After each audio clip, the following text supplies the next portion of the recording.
Not that long ago, the American Society for Reproductive Medicine changed egg freezing from an experimental process to a routine process, so it's no longer considered experimental.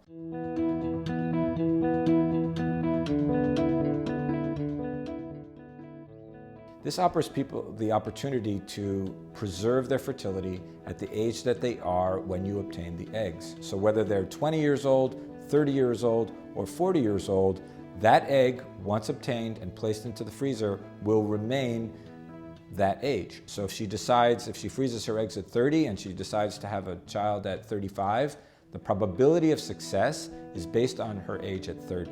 I think it's important that people are educated. So she may not want to have a child tomorrow, she may not want to have a child in 5 years, but what I do think is important is that she understands what her options are. How do we obtain eggs? In the exact same way that we prepare people for in vitro fertilization, it is still a difficult process, but it's so much more accessible, and it offers women the opportunity to manage their own reproductive options much more specifically.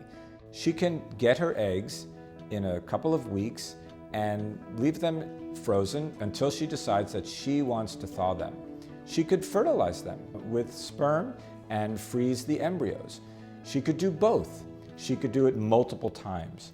The interesting thing is that this is so important, I think, in society now that many insurance companies and many companies are offering this as an option. They recognize that if a woman is 35 and is an executive in some company or working for some corporation, she may want to have a child. And so for their point of view, it's worth it to them to invest in the insurance to have her cover it. So it's our responsibility to make sure that she knows what her options are, both physically, emotionally, and financially.